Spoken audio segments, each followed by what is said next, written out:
Cylindrical surfaces are curved surfaces. So as you can see here, curved surfaces. These are seen basically everywhere. You see them, light bulbs, cars, bridges. They're all over the place, curved surfaces. That's why it's very important to know how to draw them. A few important things to know about curved surfaces, that in one view of the multi-view, you'll see a circle or like the rounded surface, but in everything else it won't look rounded, it'll look flat. For example, the one that we're going to draw today, which is P440, you can see that it's rounded in one view, and in the other two views you can't even tell that it's rounded, which is why it's very important to have the multi-views. When it comes to drawing this is what it should end up looking like. And a few tips for drawing is you might want to start off with a construction box. So construction box has the dimensions of your figure. So as you can see, it has a depth of 4, width of 6, and a height of 6. Although there is the curve, that this is just an outline, so you want to sketch that very lightly. You also want to pay attention to the center lines and the hidden lines to make sure that you put your circle in the correct spot.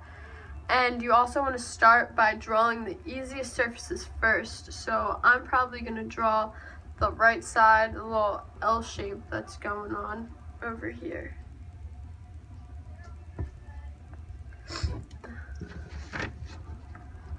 Okay, so it has a height of 6, so that's easy because our construction box is right.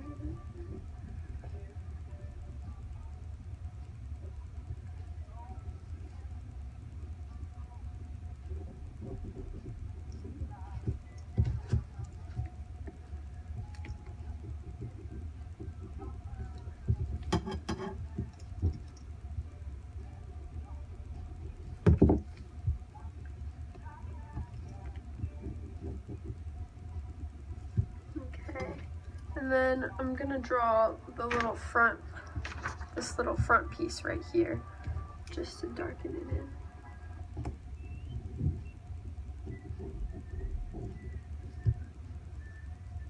And we can also do the top, because that's relatively easy.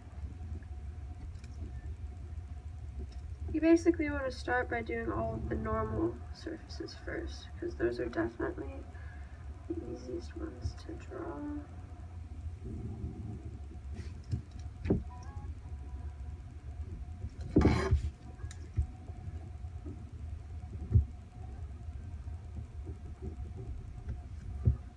And then you can start by drawing your arch, which is not going to be easy. So we want to look at the height of our arch, so it goes 1, 2, 3, 4, 5. So, and it cuts this in the middle, so it'll be 3 in, 1, 2, 3, 4, 5. So it'll go right there. It's gonna look a little weird because with cylindrical surfaces and rounded surface, it looks kind of like an ellipse in the isometric drawings, so it just might be a little bit strange. Doesn't have to be completely perfect though. So you just make an arch and connect it on this side.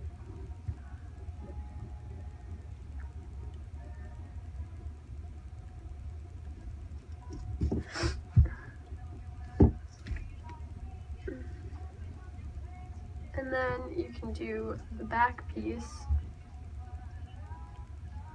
which is also pretty difficult.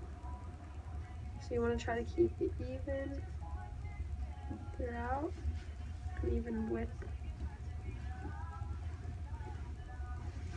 And then it kind of cuts off right there because you can't see anymore. And you can always fix this because mine looks a little rough.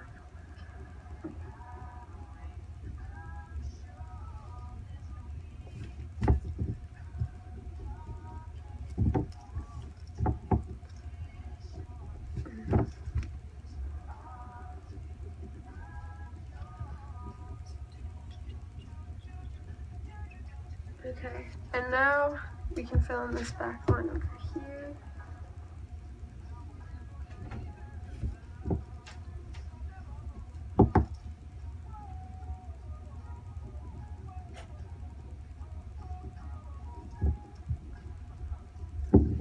takes a few tries just because it's very difficult to visualize. And as you can see, there's tangency, so there's no break line here. You want to leave it flush. Now we can work on the circle. As you can see from this, you can figure out that the radius of the circle is 1, and you can figure out placement. So it's from the middle, goes up 1. So there's the one edge, there's the center, outer edge. So you want to start with the dots. So this should be your radius. So all of these should come together. So you slowly start sketching your circle. And don't worry about it looking a little weird, because it's supposed to look a little weird in the isometric.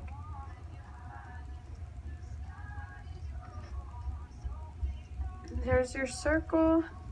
You can always, if it looks a little too strange, you can come back and fix your arch to make it look a little better. And then at the end, you'll erase all of those construction lines that we drew in at the beginning as our guideline. Make sure all of your lines are straight. And there is your cylindrical surface.